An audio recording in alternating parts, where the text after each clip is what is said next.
Welcome to the Momentum Lifestyle Podcast, where we interview an inspiring, educational, and entertaining guest to help you build confidence, find balance, and live a life of impact. We'd like to thank our sponsor today, Be Spunky. Now, Blake, Janelle, and myself have been using their Reboot product for well over 6 months now, and it has been life-changing. I found myself recovering faster, having way more energy throughout the day, and honestly feeling just more jacked up as a man.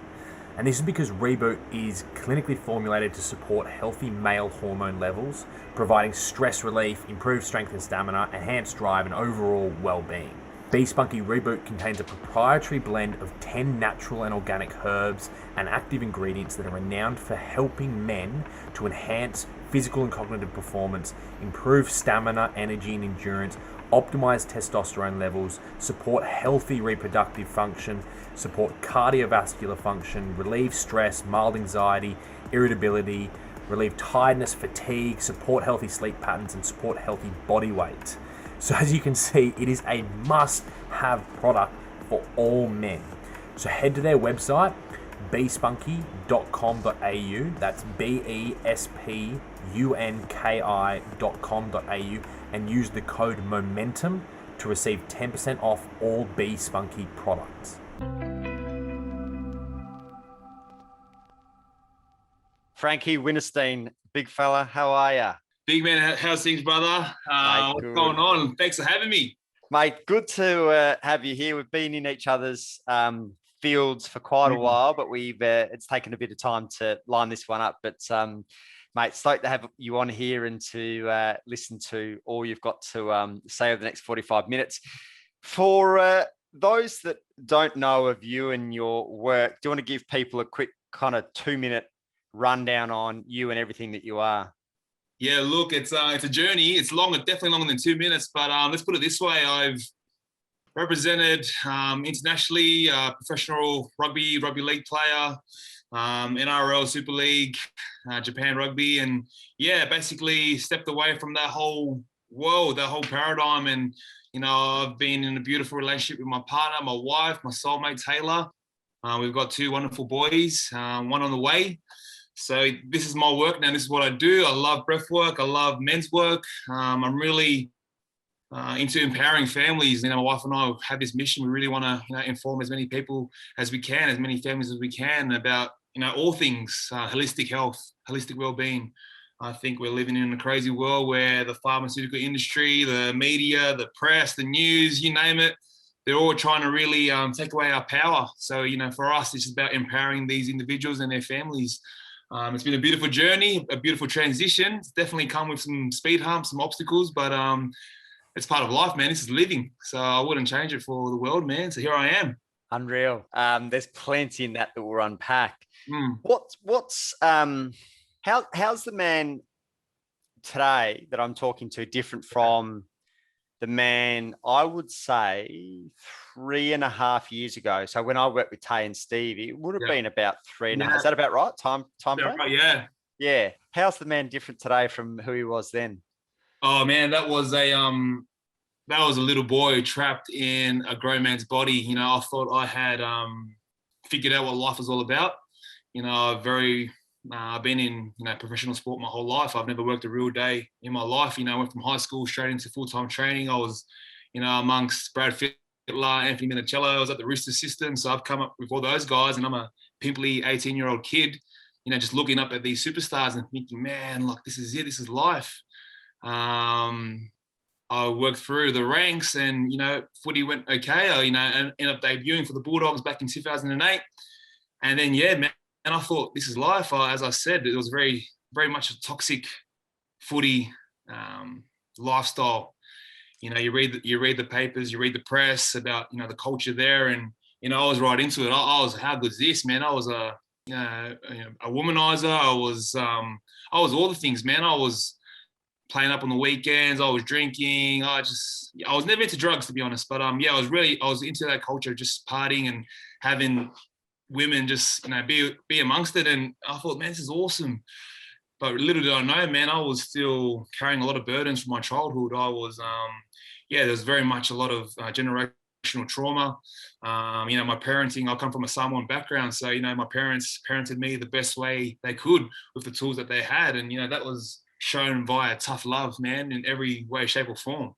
As a kid, all I wanted was my dad to say, man, I love you. I'm so proud of you. Especially when I made, rep teams coming up. I was making everything, you name it, Aussie schoolboys, state level, I was killing it. But I just to have that recognition, I don't think you had the vocabulary to express that. And man, I was hurting deep down inside. And, to answer your question, it wasn't until 2019 when I really started to do the work, really started to excavate, a lot of this trauma, a lot of these suppressed emotions. Full credit goes off to my wife. She definitely called me forward into a beautiful place where I had to transition into really looking in the mirror. And it was tough. There was some ugly moments and, a lot of stuff that I really had to get off my chest to my wife that I thought I'd, go to the grave, with holding these secrets, holding these, trauma, these experiences. But just, I guess, being involved in beautiful spaces where I could open up and connect to, these people who, just 2 days ago, they're randoms, but, I'm in these workshops and I'm like, fuck, man, I'm telling all these darkest secrets that I thought I'd go to the grave with these random people who are like, they're family to me now. Just so grateful that my wife, lovingly created that space for me to step forward. Because to be honest, if she hadn't done that, who knows where our relationship would be? Who knows how, authentically I'd be living my life. Since that day where I've expressed, a lot of the traumas to my wife, man, it's just biggest weight off my shoulders. I felt a lot more clearer. Life really started to be revealed to me, and footy was way down there in priorities. I had experienced a beautiful career. I have no regrets. I got to travel the world, but when I really look at things, man, footy was just a beautiful vessel for me to connect to people and obviously make connections like yourself and just, all my mates overseas that I'm still close with. So, 2019 was the real deal. I did the bridge experience and extreme with Preston and Alexi, and man, the rest is history. One thing led to another, bang, bang, bang. I've been doing all kinds of things now, and man, I'm just so grateful for that beautiful invitation, I guess, back to my wife who, called me forward into that space. Because, off season's very busy. Like I'm doing this, doing that, and she's like, babe, as soon as your footy season's done, Preston and Alexi are here. I booked you a ticket to go up to Brizzy. I was like, wow, okay, it's on here. I better pack my bags. I wasn't, went there with no expectations. I thought, I've done it all. I've done a lot of footy seminars, a lot of team building, team bonding things throughout my whole career. So I was like, oh, what's this going to do? And then, wow, it hit me like a ton of bricks. And just so grateful, man, for it. It's such a large part of your life, which obviously creates a level, like an identity. Was there resistance to transitioning that, or was that what was that process like for you? Yeah, man, it was it was tough. It was especially for those. I retired professionally start of 2021. So I had finished my career over in France. I started on a deal over there in south of France, and it was amazing. It was beautiful. But before the COVID hoo-ha, I had to really look in the mirror and I said, man, is this really what I want? I want to keep chasing the dream of, I love footy. It's great. Don't get me wrong. But, there comes a time where I have to put my wife first, who's supported me since she was a teenager. She left her job, back in 2008, 2009 to come live with me in England. She was like 18, 19. I was 20, 21. And she's been my number one cheerleader, supported me in the crowd, in the grandstands, rain, hail, shine. I thought, what, fuck it, I've had a good career, man. I've been everywhere. It's time to go, pack the bags and go home. Because at that time, we didn't know the next time we'll see my parents, obviously with the flight restrictions and whatnot. Man, it was a massive ego death, man. And, I deliberated and I was like, fuck, I still got a contract. I'm still getting decent coin. Are you sure? But man, I've got no regrets, man. We came home at the perfect time and so many doors opened up. And my wife kept reassuring, babe, trust me. Once you show, God's source, creator, universe, your intentions, door after door will open up for you. And I was like, man, what am I going to do after? What am I going to do? This is all I've ever known, like footy. She said, babe, what do you mean? You've been doing so many community work, like you've been checking myself into studies, whether, community services, breathwork, men's work, counselling. Or I've been doing all these things outside of footy. Obviously, the NRL really trying to encourage you to look outside and upskill in areas that, really appeal to you. And this has always been an area that appealed to me, helping people, juvie, guys in jail, especially the Polynesian Pacifica community out west where I grew up. There's a lot of young kids making one bad decision who are behind bars, for the rest of their lives. So I really wanted to, help them, express their feelings and also make them realize that there's life after this period of time. You can, better yourself while you're inside. So when you do come back out into the outside world, you can, take a whole complete different direction. So these are all the things that I had upskilled on during my career. So just to have that right in front of me, I was like, man, it was so fucking hard. There was so many tears. And, I packed the bags and I was like, oh, are you really sure? I kept asking myself, I kept asking my wife.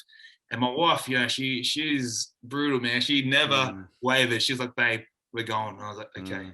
Yeah. And the more I look into it, man, I'm just so grateful because ever since we've been back, like she said, door after door has opened up and, we got home. I got to do, the breathwork retreats that I wanted to do up in Byron and really upskill there and learn facilitation and rebirthing breathwork. And, we sold up in Sydney, sold everything. We're living on a beautiful farm now up in the mid-north coast.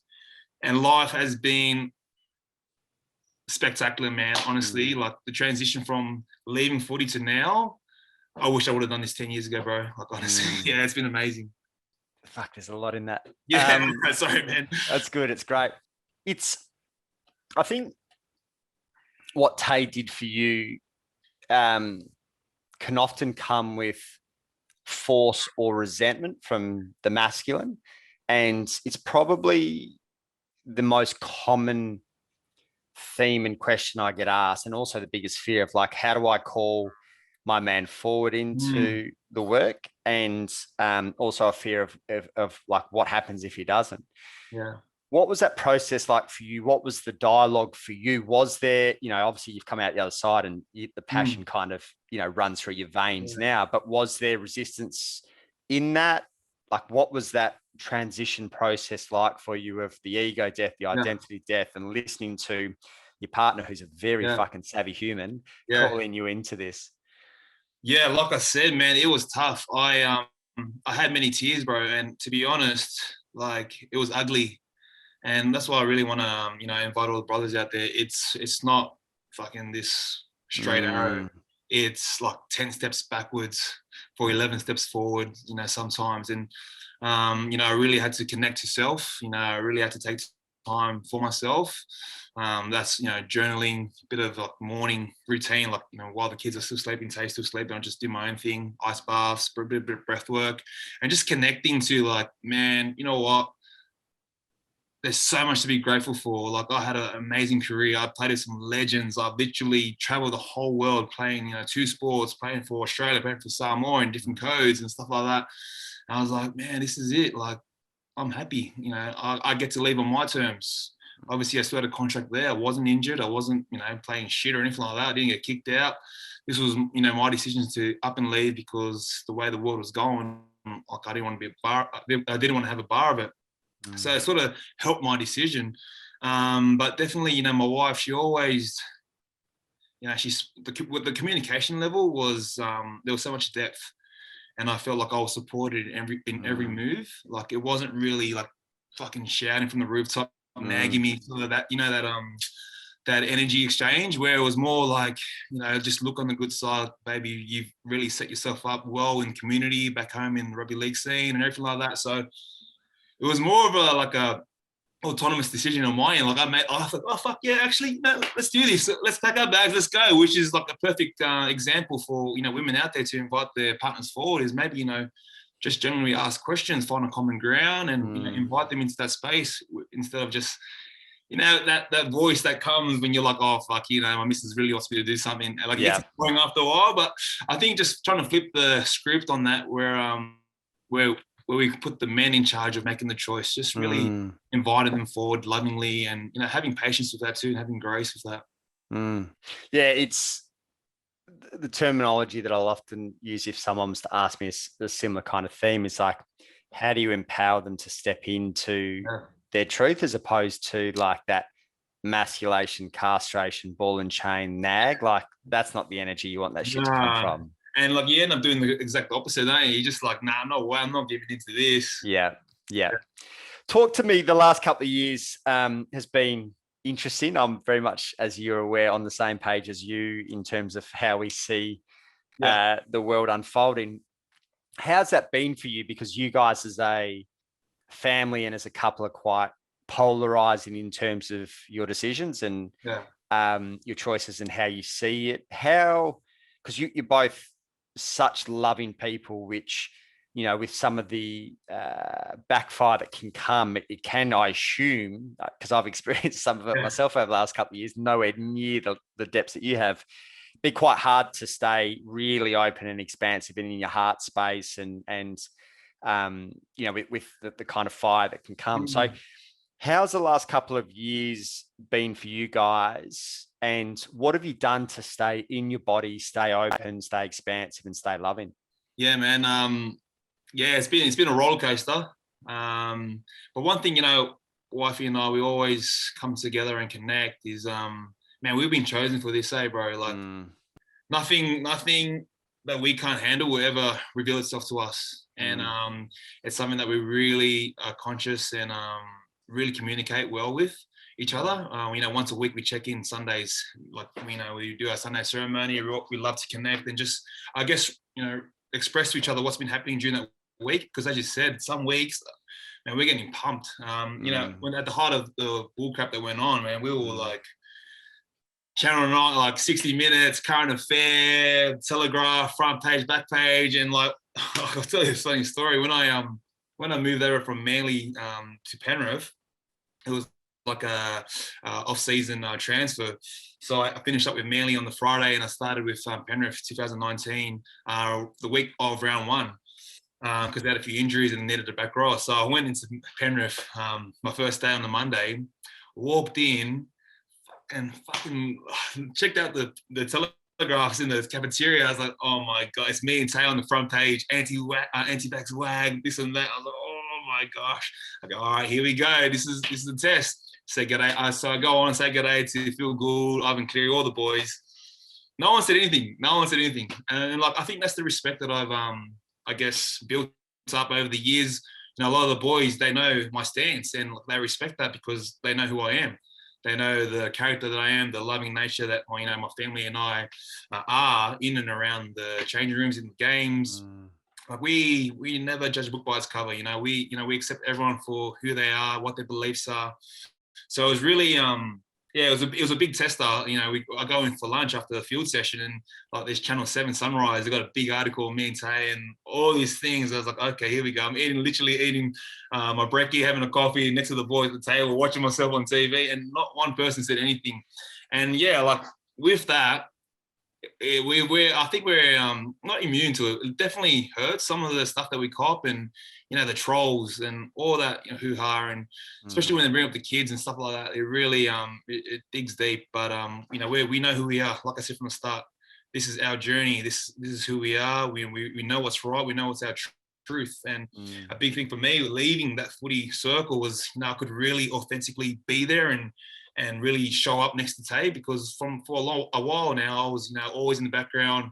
You know, so obviously supported everything my wife did, but I was never really vocal on it because obviously with the club and the sponsors, you know, I had that many texts and phone calls from the CEOs and coaches. Oh, Frankie, please, you know, your missus, can I get, mate, fuck off. You know what I mean? This is who I am, bro. Like, you're either going to play me or not. And then it wasn't until I literally walked away from all of that that I could really shop 100%. But yeah, like you said, it is testing at times, and I really can resonate with people, with families, with individuals that don't want to speak out because they know what's coming around the corner. Like those tough conversations with, you know, friends, lifelong friends and families that have literally, you know, split family. Like, you know, how awkward is Christmas and all these dudes where you used to hang out and talk, but now it's like, fuck, you know, there's one side and this side. So, you know, it is what it is. And what I will say is that just, we only got one life. We only got one shot at life. So you might as well bring everything to the table, allow the cards to fall where they need to fall, and then the rest look after itself. So, you know, that's the only word of advice I could give. Just live your true self. Yeah, mate, love it. I'm interested, and I've never spoken to you about this, and I haven't spoken to Tay about it, even at some of the gatherings that we've been at. Like, how do you, because I've really, obviously I've been more so in Tay's world over the last kind of 4 years, but definitely kept a good eye on your evolution as well, which I fucking love. And just really seeing you stand into that unwavering, just like strong masculine. What does it look like, or what comes up for you as the protector, the provider, the unwavering masculine when she's targeted? And I often think about you guys this, because I think if anyone was to go after Shani, I'd fucking lose my shit. I just find it really hard to like there's obviously a healthy protector energy that's required there. But I think about you often. I'm like, fuck, man, I don't know how Frankie's putting up with this right now. Man, honestly, it's so hard to, restrain myself from actually going on the front foot and like just fucking ripping into comments to people. But one thing about my wife, like we mentioned, like I feel like she should be on this podcast. Man, she's a powerhouse, bro, and like I wouldn't let her absorb anything that I know she wouldn't be able to handle. She's well-rounded. She's so educated, has so much knowledge in regards to looking after herself, her rights, knowing her rights. There was a few videos that she uploaded in regards to police confrontations at our front door. Like literally, we were getting hounded. So many people were dobbing us in, Crime Stoppers, for like posting this and that. And, we had the cops over at our house every second day, literally doing drive-bys at like, driving like 5Ks an hour just to like peek in our window. And I was like, man, look at these guys. It's unbelievable. But yeah, obviously if there's a situation where I feel like I need to intervene, I'll 100% do that. There was one time and she had never done it again. Like she went out for dinner with the girls and she uploaded a story in real time and tagged the location. And man, as soon as I saw that, I was like, nah, something's not right here. And I texted her and I don't think she saw it. So anyway, she left that restaurant and then she left. The current affair was there for cameras, everything. And I said, you're never doing that ever again, because it's obviously the safety, but just like surrounding her in the car park while, she's got my youngest boy, and just annoyed the shit out of me, man. And I was so off it. Like obviously because I'm not there to protect her, if that makes sense. Yeah. But yeah, like I said, she's a beast, and I would never not intervene if I thought she couldn't handle it. Yeah. What's that? Yeah, she's a fucking absolute powerhouse. What's that been like for you to step into that, I guess, different masculine energy from obviously like the athletic identity, ego, and often the bravado that we can stand in that space, which, as you're aware, not for you, but I'm sure you've seen this 1,001 times, often has a very weak foundation to it for a lot of those guys.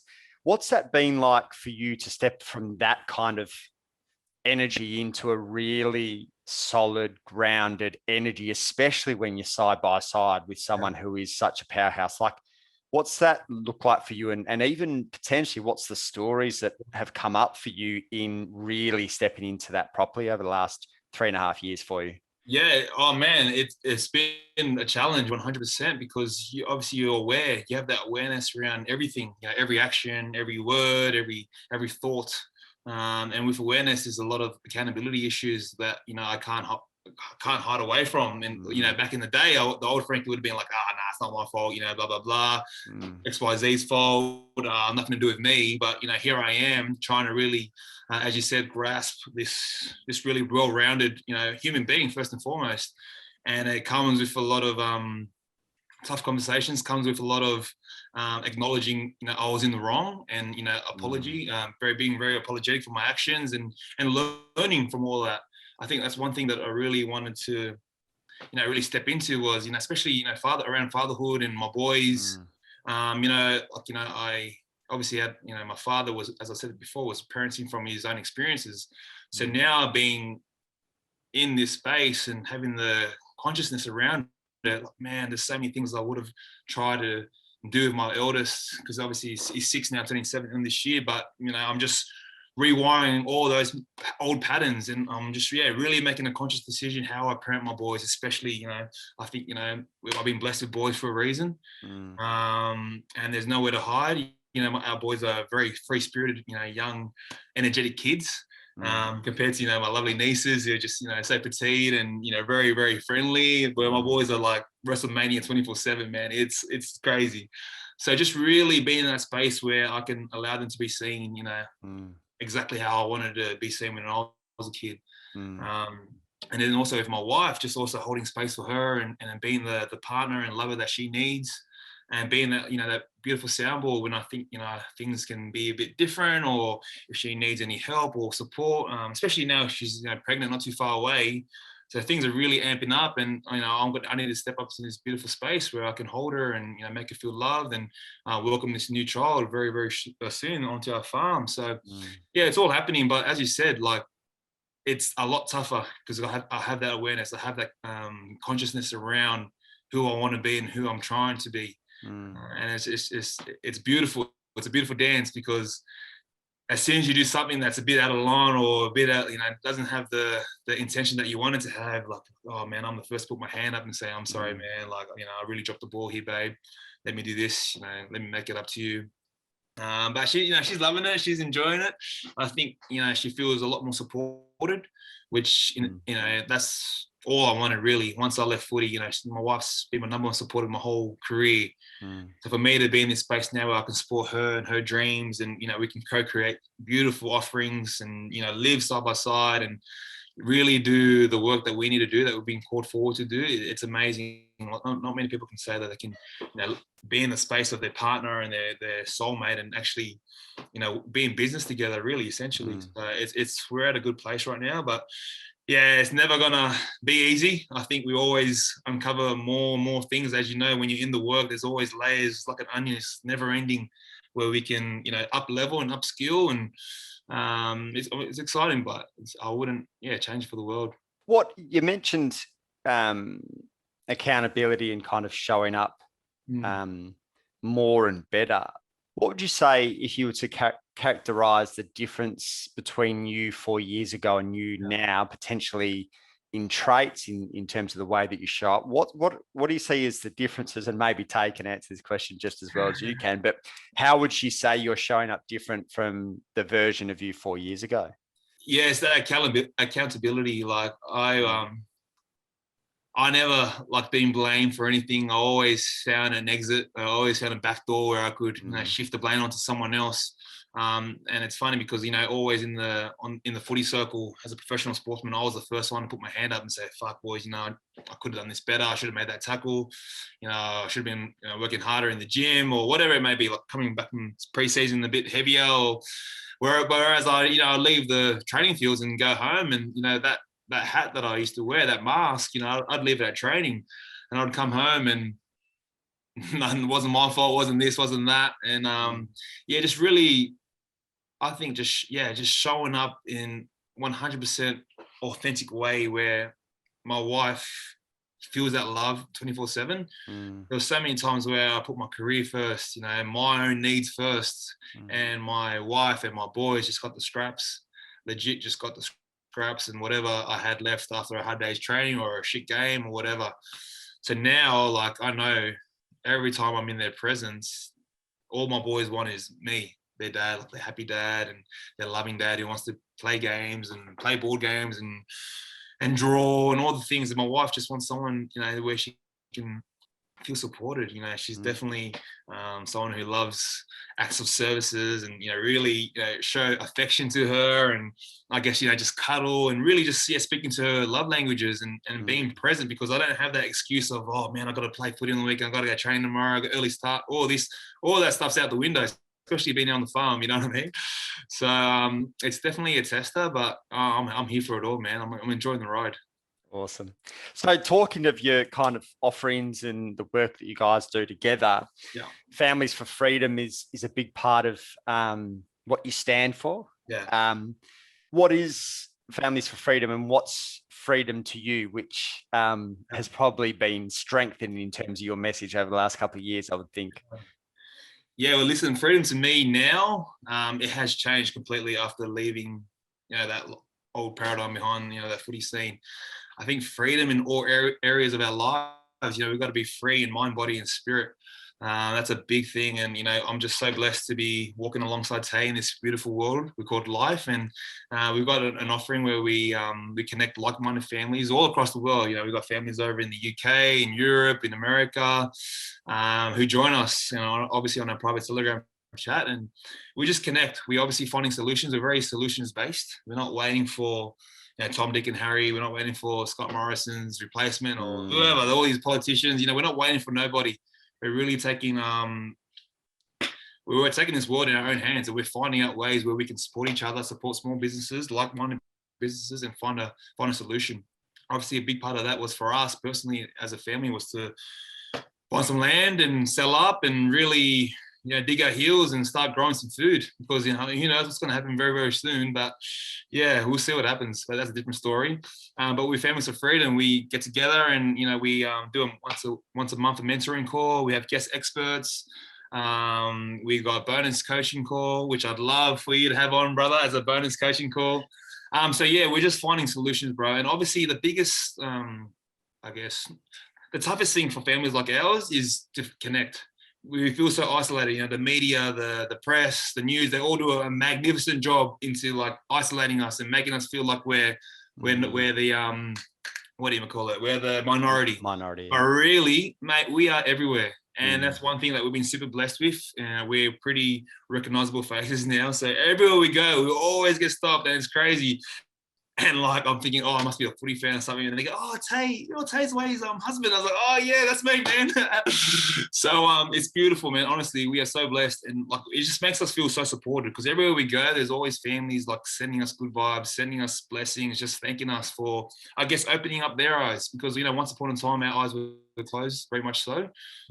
So now we have the knowledge. Now we have, I guess, the experience with, two completely vax-free boys, 6 and 4, who are, mate, they are so healthy, bro. And anything that comes along, it's gone in like 24 hours, 48 hours. And our kids are just thriving at the moment. So there's different ways. All we want to just encourage families to know is that there are different ways, from going to your doctors, from eating fast food, just everything, diet, nutrition. There's so many alternatives that people just need to, I guess, be introduced to and just try for yourself.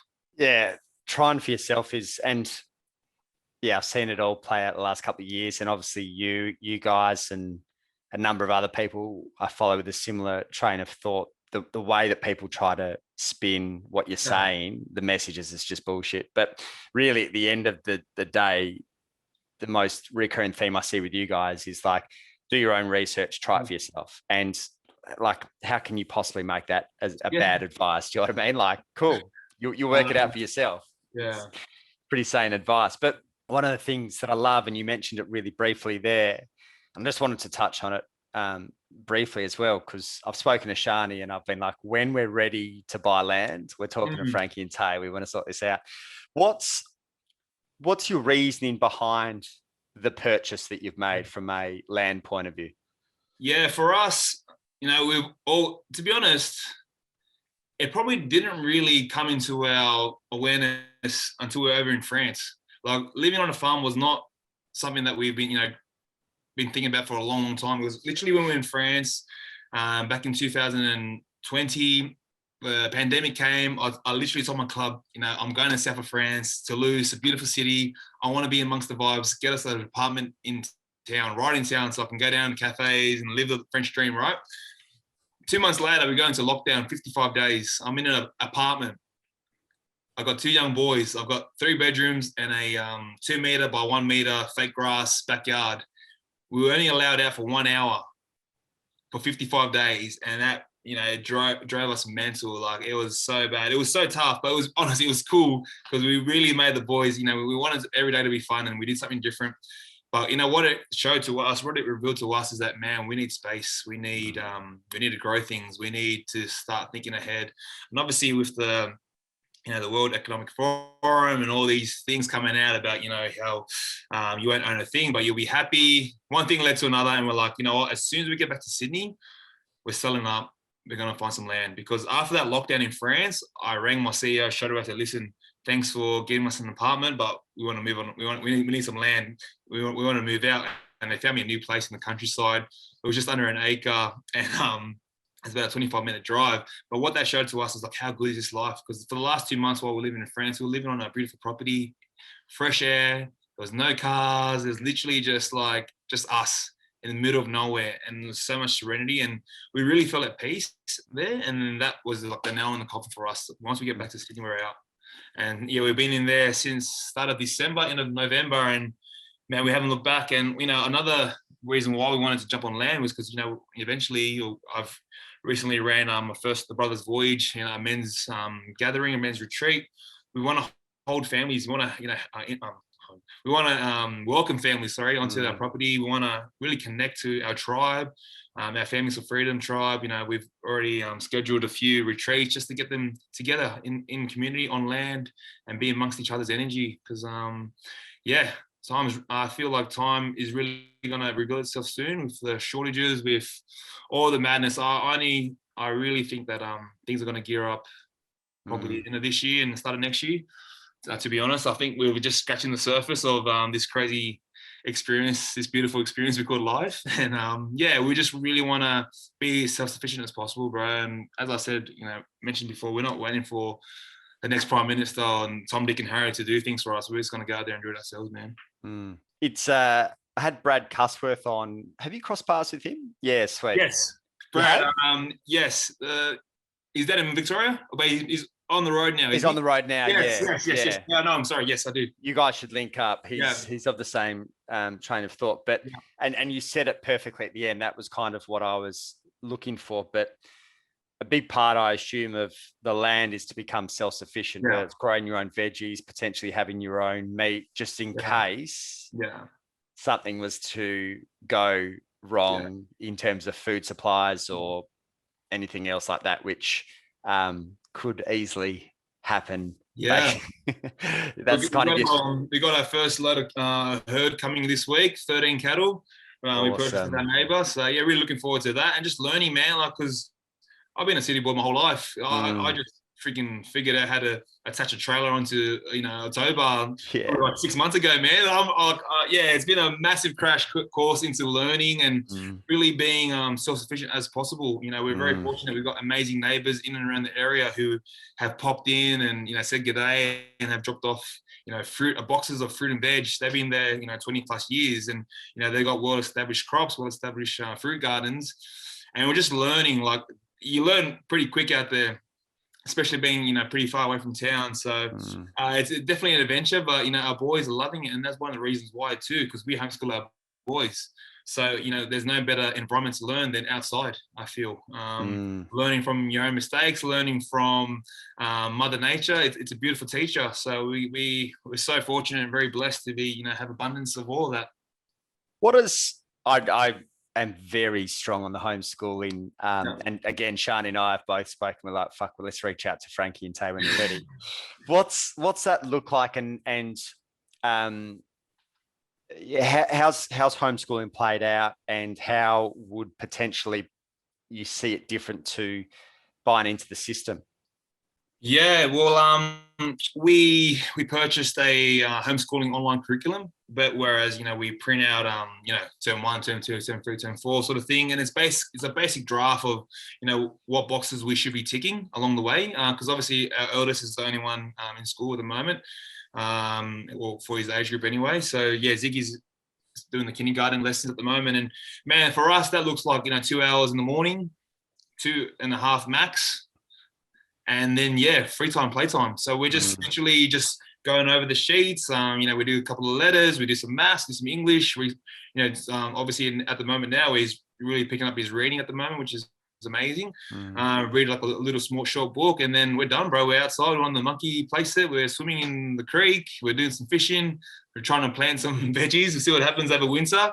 So we're just freestyling, I guess, for the veggies. But with the homeschooling, it's definitely been very flexible for us.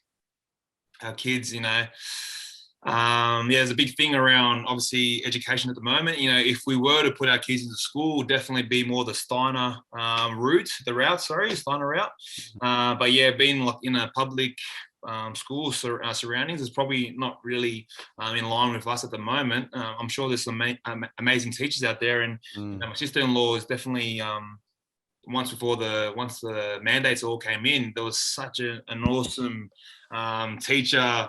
Sort of, they've all chucked the left instead of going right, and they've created all these amazing homeschooling communities, which is perfect because, as I said from the start, there's always a way. There's always a way for us to link up and uplift each other's skills. And we're really enjoying the homeschooling vibe at the moment. Our little one's growing fast and learning fast. And I guess for our little one, Hendrix, we'll probably start getting into that next year. But for the moment, it's just Iggy.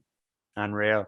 Mate, I'm mindful of time, but I just want to touch on all things frequency and breath work. So what does that look like for you at the moment? And what work are you doing around that? Yeah, man. So I'll rewind back to 2019. And like, as I said before, the bridge experience with Preston and Alexi, one of my bros took me through a breathwork journey as we prepared for, I think it was day 2 maybe of the bridge. And man, I was touched. Honestly, I was just the sensations and the visuals and the experience that I went through. I go, man, I need to get into this more. I need to learn more. So post that, I was all over the online course, wanted to get certified because I knew how much, especially the rugby league world or sporting world in general, needed this.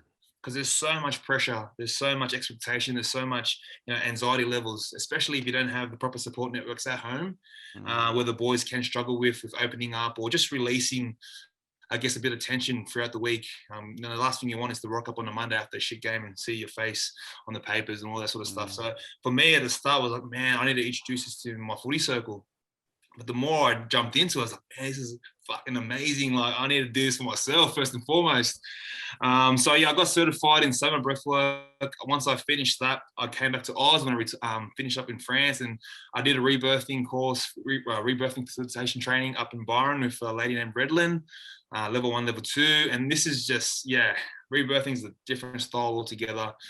So just learning different modalities and the power of breathwork, it's something that's really taken me to places and dimensions that I never thought were possible, bro. And I've had some beautiful experiences connecting with my grandfather, really touching, like, I'm literally coming out of my journey, breathwork journey, and my my yoga mat or my pillow is just drenched because there's been like so many tears, just like wow, these revelations. And man, if I could just encourage anyone just to jump into breathwork. It doesn't have to be the long ones, because obviously there's like 2-hour ones, hour and a half, but even just your basic Wim Hof, just to really experience the power of the breath and how it can just literally change your whole mental state, your whole physical state by breathing. Something that we do 24/7. It's crazy, man. And just so grateful that I got into that. And obviously now with my online stuff, I brought out my name, Frequency Frankie, with a double E.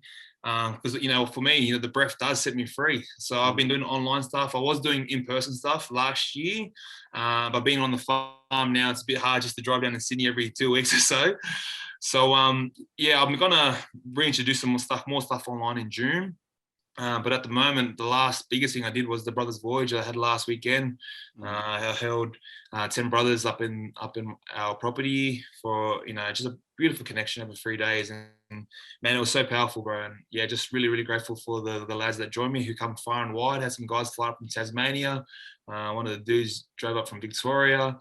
So just blown away by the support, and the connection that we made was will last forever. So this is definitely a space that I want to leave my footprint in, and I feel like with my connections, I'll eventually circle back to initially what I wanted breathwork to do, was to connect into that beautiful space of the sporting world. I was actually doing a lot of work with South Sydney first grade last year, but that sort of ended abruptly after Tay and I's mug was on the front page of the Telegraph when we went to that march in June, the lockdown march. So it is what it is, bro. And like I get that. I respect that they have to look after their sponsors, they have to look after their brand. But I'm not going to change, man. This is me. If I'm going to be real with everyone, I need to be real with myself first and foremost. I love the way that you show up, and again, credit to both of you as well, because again, definitely not to the level that you guys have, but I've been very proactive in voicing my thoughts, which is on the same wavelength as you guys, and it can be fucking savage at times as well. So it's hard for anyone who hasn't experienced that to really be able to empathize, but I empathize with you guys, and you guys fucking rock my world. So keep doing what you're doing, brother. I love it. Excellent, mate, if people want to track you down, where's the best spot for them to find you? Probably Instagram, my bro. Frankie_Winterstein. It's probably the best place. And I've got like the link there has all my contacts, email, and so on and so forth. So yeah, that'd be the best place. Beautiful, brother. Good to connect with you again. Thank you, Blakey boy. Thank you for making this happen. It's been a bit of a we've dropped the ball a couple of times to each other, but I'm so glad we made it connect tonight. Yeah, unreal, brother. Bloody good to see you. See you, bros. Take care. Thanks for tuning in this week. As always, if you enjoyed listening, please leave a review, give us a shout out across socials, or share with a friend so that we can continue to share these incredible conversations with more and more people.